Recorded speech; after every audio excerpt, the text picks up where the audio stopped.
I only have a half an hour for you guys today, and I know it's super early in the morning, but you're gonna have to drink from a fire hose because I talk extremely fast and I wanna give you guys a lot of information. This is a kind of fun presentation format I put together. It's Millennials A to Z. I basically go through every letter of the alphabet, and every letter I talk about a trend, specifically in the financial services that's impacting the millennial generation in the future. Sometimes I had to hack the letters a little bit because they didn't really fit, but you'll bear with me there. And then since we don't have a lot of time for Q&A, afterwards, if you guys want to come and talk to me, or you can tweet me. I put my Twitter handle on every page. You can tweet me questions, and we'll go from there. So you guys ready to rock? Let's do this. All right.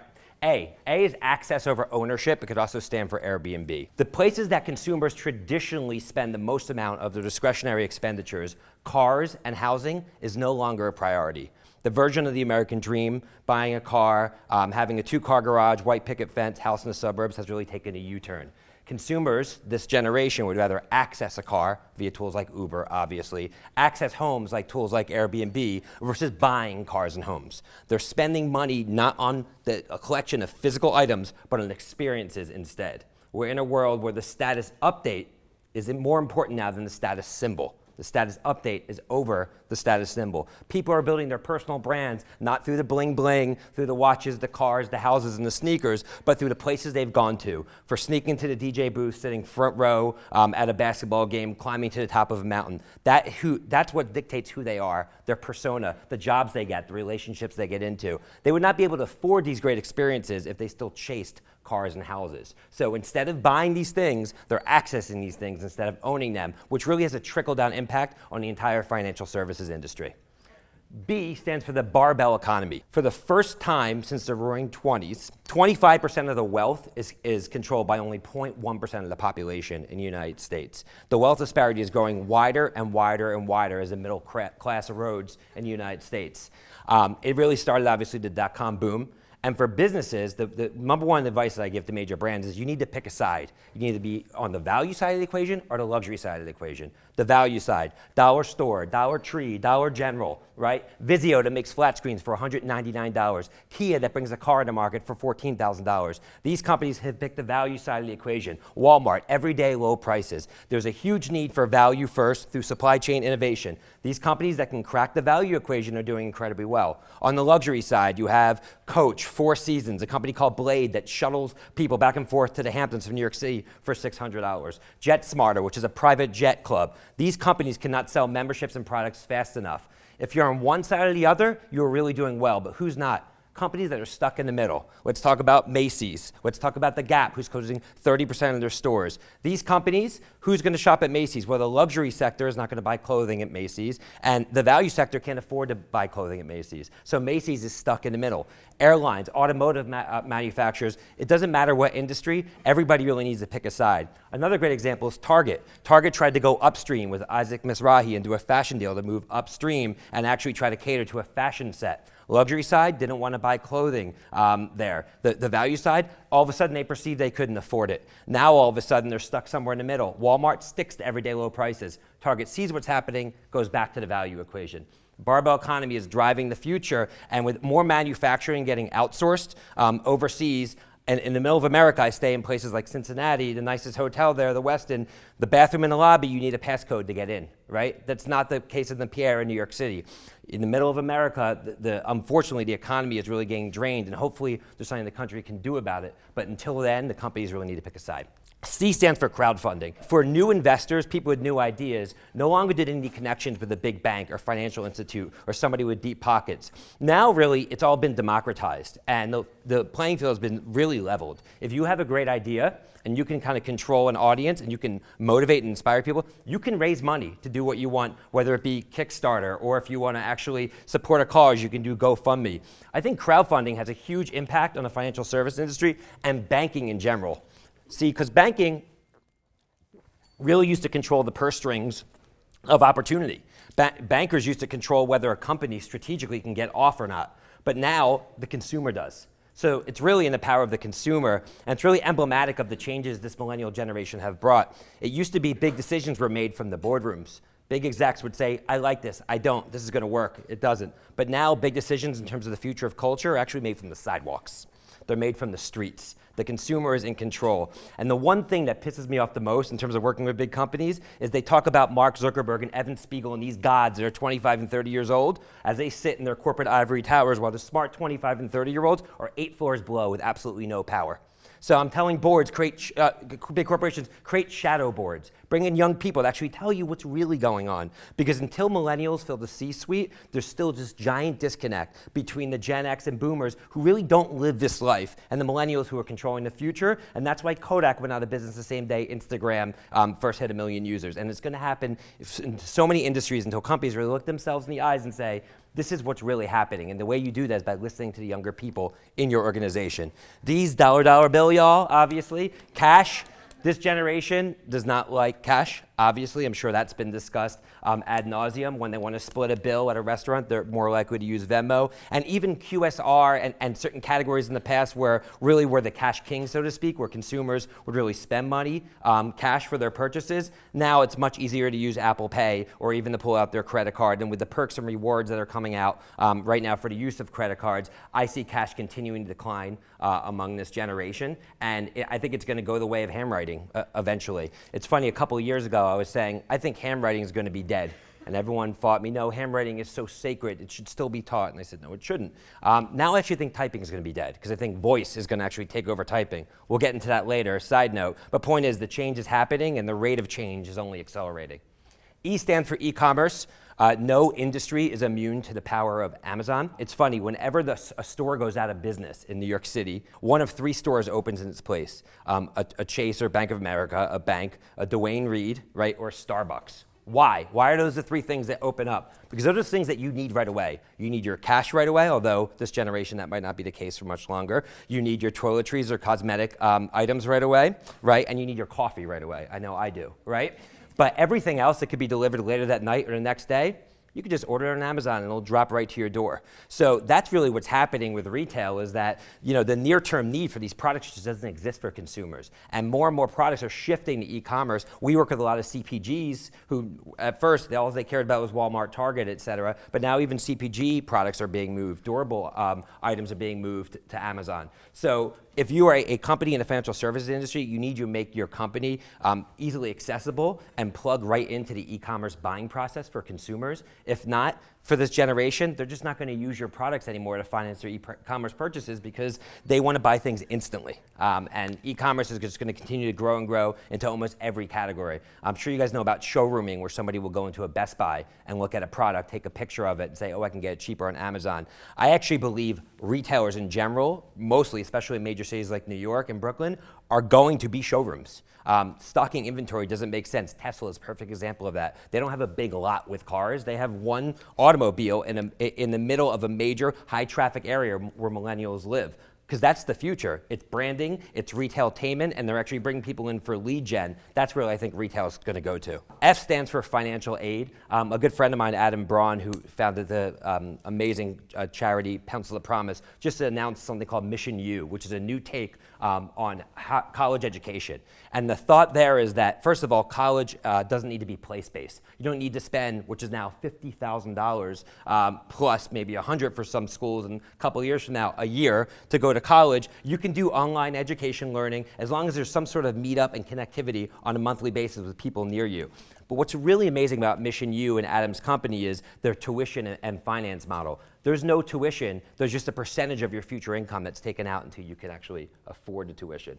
They also go to major companies like Warby Parker and Google and Microsoft and actually have them teach and sponsor classes, and they also commit to hiring people that come out of Mission U. And the people that go to Mission U are being taught things that you really need to understand moving forward, because education, in my opinion, is so deeply broken. I speak at a lot of MBA classes, Ivy League classes, and I see the professor speak before I go out and talk to the students, and even them are, in some cases, just so largely disconnected with what's really going on in business. So, should kids go to college? Maybe, maybe not. A lot of kids who go to college rack up so much debt that when they get out, it prevents them from doing what they went to college to begin with, which is to pursue their dreams. So if you can't afford it, and if you're saddled with debt, and I don't know if you saw the recent legislation that's coming out in terms of not forgiving student debt as easily for students with new education chair and new administration, it's going to be harder and harder for students to be able to get out and there's companies like SoFi that are coming in and trying to redefine the college education or financial aid space. We'll see if they can do so, but this is something to definitely keep an eye on, because obviously financial aid is a huge part of your industry. G stands for gentrification. Don't shoot the messenger, but it's happening, and we actually are in the gentrification capital of the world right here in Brooklyn, where places like Bed-Stuy, which were completely unsafe a couple years ago, are now swinging $2 million townhouses. It is happening because what's happening is this millennial generation does not want to leave the city. Right? So they don't want to go out to the suburbs. They're staying in the city. And because of that, the livable boundaries of cities keep expanding outward and outward and outward. It's not just happening here in New York with Brooklyn. It's happening in San Francisco with Oakland. It's happening in Wynwood with Miami. It's happening all over the country. And as the livable boundaries get pushed outward and outward, the notion of the blue-collar inner city worker is getting flipped. The blue-collar workers are getting pushed to the suburbs. Right? And that's why if you look at real estate costs here in Brooklyn, up 150% in the last 10 years. In the suburbs, they're flattening out, because the younger generation wants to be where the action is. They're on a 24-hour news cycle on their phone, and they want to be in the center of the city. And the parks are getting nicer, and the schools are getting better, and the cities are getting safer, and this generation is wanting to stay in the city, which means gentrification is only going to continue, and these cities are going to push out and out, and pictures like this are going to replay over and over and over in major cities. H stands for home ownership. Because they want to stay in cities, they can't afford to buy homes. Right? Because a one bedroom in New York City is over $1 million, and kids out of college, or even kids that are 25 or 30 or maybe ever, will not be able to afford that. So they're okay with renting it. They're okay with the access over ownership of their homes. So what does that mean for the future of mortgage companies? What are companies financing? Are they financing trips to Coachella? Because that's what these kids are spending money on. They're not actually getting a mortgage, but home ownership is continuing to go down. When I moved to New York City back in 2003 or 2002, I couldn't buy a townhouse. You had to have Rockefeller money to buy a townhouse, right? But that's kind of what it's like now for people coming into the city now that want to buy studios, right? Because the price has grown out now, and I think that rental is going to have to be sort of a part of life. So this dream of home ownership for a millennial generation that wants to stay in the city is largely out of reach. One thing that's happening in home ownership, there's these micro apartments that are being built. Kids are willing to live in 200 square foot boxes if they can buy a house and actually stay in the city. And in San Francisco and New York, they're selling like crazy.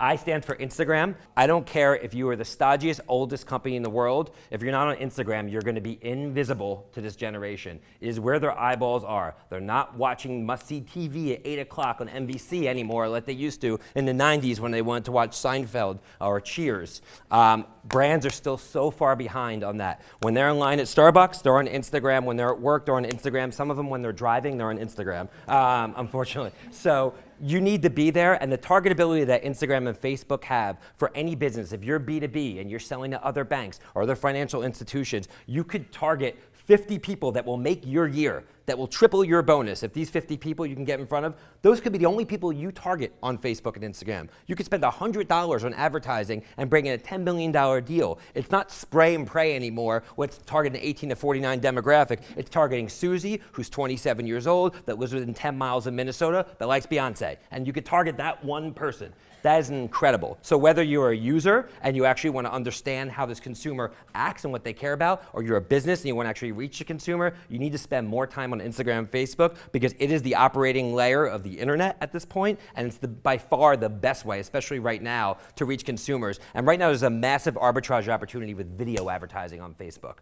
because right now the pricing hasn't caught up with the actual impact. And that used to be the case with regular advertising on Facebook. At one point it was the case with Google AdWords. This is the opportunity where you want to jump on and really understand it. Go on Facebook ads, play around with it. It will make your career much better. Trust me. Next is J, journalism.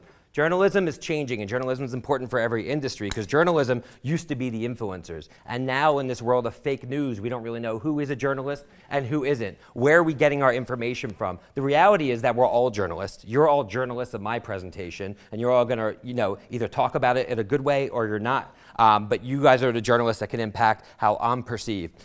Journalism and traditional journalism, the CNN, New York Times, Breitbart, whatever side that you're on, they are losing their impact because they're not fast enough and they're not relevant enough as normal people are. People are the new journalists. This isn't new news, but right now it's more true than ever before. K stands for the Kardashians. You guys didn't think you would see this in the financial services conference. And I was at a conference a couple weeks ago that I keynoted in New York, and I said the Kardashians have a bigger impact on media than the Beatles. And the hate that I got on social media was crazy. I do not want to see the Kardashians perform an acoustic version of Let It Be. Don't get me wrong. I'm not saying they're great musicians, okay? But what I am saying is the power and impact that they have wielded on the consumer and the results that they have created for the brands that have partnered with them is really unprecedented. They have built a reach that's over 1 billion people. And the way they did it is they started off with a reality show to let young women peer into their lives, everything they're buying, everything they're going through, their relationships, their business. And then they went to Snapchat and even gave a deeper voyeuristic view into their lives. Then, when they want to shoe products, people were rooting for them. And when one of the Kardashians posts a beauty product on Facebook, the site that's selling it usually breaks down because it can't take the traffic, and they move shit, okay? They sell stuff off the shelves. That is true influence. That word gets moved so many times over and over, and their model of basically building an audience that really cares about their lives and then taking it to social, and after you get people to care about you, then moving product at scale really is the new model. So every influencer should look to what these guys have done. And Kris Jenner is incredibly brilliant in terms of seeing the future and actually crafting this. And people laugh them off, et cetera, but you can't argue with the results that they're getting for brands. L is LinkedIn. If you're a professional here and you want to build your professional career and you're not on LinkedIn, you need to because it is the new modern day Rolodex. I don't look at resumes anymore when I hire people. I've gotten burned too many times by them, but I will first go to LinkedIn, see who we know in common, then I'll check out their social media and see what type of things they're into. I see what they create. But LinkedIn, like Facebook, these companies have created so much of a network effect that they're never going to go away. And if you're a B2B marketer, just like Facebook, the power, targetability, precision ROI that you can get from LinkedIn is unbelievable. So I would spend a ton of time here, and this company is going to continue to do great things. We'll see what Microsoft's going to do with it, because that acquisition really hasn't taken hold yet in terms of how it's going to impact their strategy. But Microsoft is turning the corner, and I have really high hopes for what they're going to do with it. M stands for marriage, okay? People are swiping left and swiping right, but they're not getting married at the ages that they used to, which impacts home ownership, which impacts what brands should look at as the millennial mom. Consumers, I don't have the stat off my head, but the average age was around 25 years old of getting married in the 80s. Now it's around 30 years old, especially in major cities. Why? The female in the relationship is much more career-driven than ever before. It's more expensive to live in cities, so getting married is obviously expensive. There's travel and experiences are much easier, so settling down isn't something that people want to do as much. And of course, the Tinder phenomenon doesn't hurt this trend as well. So I think marriage is going to continue to go later and later into people's lives, which is going to have a huge impact on the version of the American family when it starts, again, when people settle down, when people start to have children, et cetera. And I think it's a huge trend to keep an eye on. N stands for Netflix, or Netflix and chill for some of you guys, millennials in the audience. But Netflix is really emblematic of where TV's going, where kids age 8 and 9 go up to TVs in Best Buy, and they try to swipe the TV, right? Because the reality is that you should be able to swipe a TV. The TV one day is going to be a giant iPad hanging on your wall. And in that world, NBC, ABC, CBS, and Fox will not exist. And young kids don't even know what those TV networks are right now. Because the fact is that those TV networks one day used to serve a purpose of curating, this is what should be on at 8 o'clock on Thursday night, or distributing into your home. But 8 o'clock on Thursday night is not when this generation watches TV. They want to watch it on their time, on demand, and they don't need NBC to curate what they should watch. All they need to do is talk to their friends and log into social. So I think the TV and computer are merging, and it's going to have this, the same impact on the television industry as iTunes had on the music industry, where one day you didn't see DVDs when you walked into Walmart anymore, right? Because iTunes started streaming. I think one day the upfront in terms of buying television is going to be long gone, and you're going to buy programmatic television, which means that Joe's Pizza can advertise during the Super Bowl to 300 people that are within a mile of its location. You're just going to log in and upload your ad and run it just like you are on Facebook. And I think Facebook's going to serve that data, which is why I think they're going to be the first trillion-dollar company. O stands for Open Folio, one of many companies out there that's really redefining the wealth management and investment space. I think big financial brokers, whether it be UBS or Goldman Sachs, whoever it may be, who really banked it, so to speak, with huge fees, that's going to change. This consumer is using Mint to track their finances, and they're using tools like Open Folio to invest. Robinhood is another great one, which brings down tremendously the price of buying and trading stocks. And automation and data is really going to take over the wealth management and investment space, and it's really going to have a huge impact on Wall Street. This is something that's going to take time. because again, this is really gonna happen when the millennials get to be the point where they're 40, 50, 60, and they have the wealth that can really drive the industry, but it's something to keep an eye on. And these big companies like Goldman Sachs need to be jumping on this now. One thing that actually goes in the advantage of the investment companies is the mass deregulation of the Trump industry is really opening up the gates for financial companies to acquire fintech companies. In the past administration, the regulation was too much that a lot of the big financial companies stayed away from these acquisitions. But with the deregulation, you're going to see more and more acquisitions of fintech companies.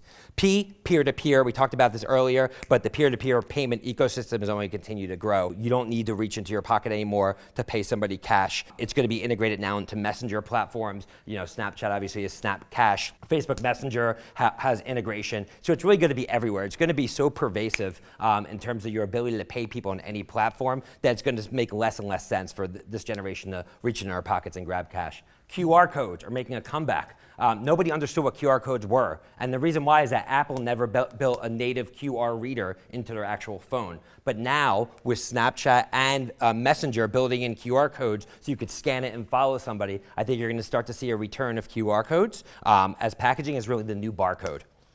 Retail, talked about it earlier. And there was a huge New York Times story last week. The trend in retail is only going to accelerate. These companies, for this generation, just don't make sense. And as the CFO of the household becomes the millennial, they're going to be on Amazon Prime. They're going to buy their groceries from Amazon. They're not going to visit these big box retailers. The shopping malls in the suburbs, as the wealth starts to shift much more into the city, are going to struggle and struggle. And these shopping yards are going to become really retail graveyards. So, I would not be opening a new retailer. The one interesting kind of counter trend in retail is the Warby Parkers and the Tom Shoes of the world and Amazon, who built huge online empires, and now since they don't have the legacy infrastructure and cost, are plotting out their own retail locations in major cities. And they can actually do it based with this generation in mind, which I think is really interesting. S is Snapchat.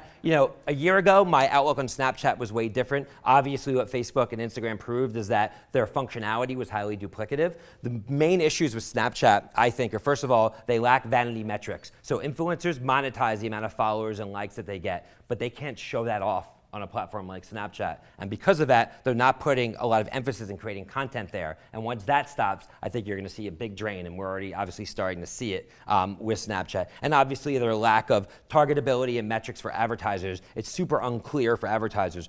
Advertisers jumped on Facebook after they started being users of it because they understood it. And in a large part, that really hasn't existed yet. Sure, a lot of advertisers say, sure, I'll use Snapchat, but they really just use it as a test. It's not integrated to their lives like the way Facebook was when advertisers started buying Facebook.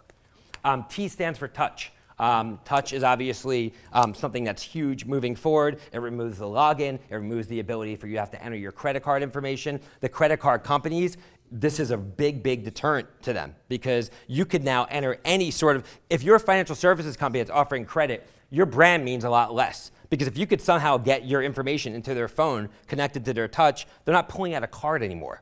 So their card on their credit, the logo on their credit card means a lot less if they're buying with Touch ID. So the last mile in terms of Apple is really going to control things in terms of commerce because they can start to soon dictate what financial engine actually goes in there. So I think touch is going to continue to grow as long as the phone becomes something that people hold in their hands. I think the phone actually is going to be going away in 5 to 10 years, but that's a whole other presentation. U stands for Uber. We talked about this earlier, but the ubiquity and ease of Uber combined with the cost of gas, tolls, parking, insurance of a car, especially in a major city, it just has been far outweighed. And this generation does not want to buy cars anymore as they stay in cities. And I think if I was an auto manufacturer, I'd be building for Uber because that's really my main customer. And driverless cars and all these things are going to be a reality. And it's going to be interesting to see how that evolves.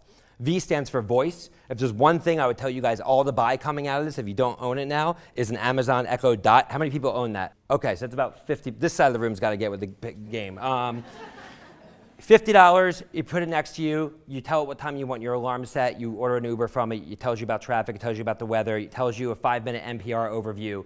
Voice is the future. Apple's AirPods one day could very well be the phone. Anybody see the movie Her? Amazing movie, right? So you didn't have to type in that, you just talked. And I think voice recognition is getting so good. That was the key at CES this year. Voice is going to impact so much. If I were Google, I'd be very scared of voice because if I'm talking into Siri and I'm asking it to give me a search, the Google brand doesn't mean a lot to me anymore, right? Amazon could pick which provider delivers that search information because I'm not actually seeing a logo. But I think voice is going to get bigger and bigger and bigger, and one day, voice is going to take over typing. And you saw F8 with Zuckerberg saying that about augmented reality and actually overlaying things. Well, none of that has to do with looking at a phone, right? So I think voice combined with augmented reality means that the phone 5 to 10 years ago from now might not exist. Sounds crazy. I hope I can take this video and show you all that I was right.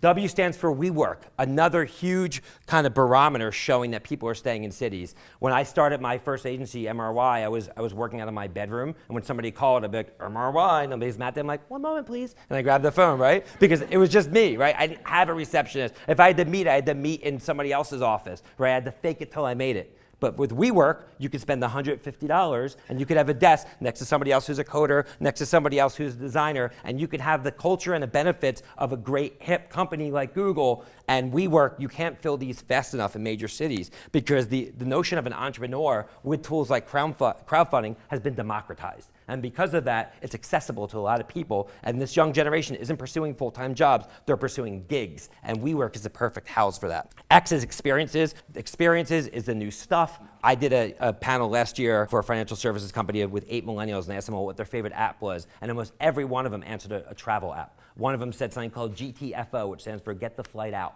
And what that does is, on a Friday, you search, what's the furthest place I can go to for the cheapest amount of money? Oh, I can go to Budapest for 150, let's roll. I guess we're going to Budapest. It's about traveling and a bucket list and knocking off as many places as you can. Travel is so much more accessible. Kids, by the time they're 25, so many more have gone to Europe and places that most of us have ever been to because it's that much more accessible. And that is what's interesting to them right now, not saving up for the Toyota Camry. Why is my book, Youth Nation? The book kind of goes into all of these trends deeper and deeper and deeper. It's now been out for 2 years, so the thing about a book is it gets dated, but a lot of these things still exist, but it might be time to write another one, but definitely check that out. And Z is for zebra. This was my hardest letter to pull off. And the notion of zebra is that they all look the same from far away, but the closer you get, you actually see the stripes are different. And that's really the notion of the millennial generation. It is not a monolithic generation. You cannot cover it with one insight or one idea. And with the data-driven tools and the pinpoint accuracy that tools like Facebook and Instagram and LinkedIn provide right now, you don't have to anymore. So understand data, understand to talk to consumers as individuals, and understand where things are going. And I'm sure you guys will all kill it in the future. Thanks so much for having me.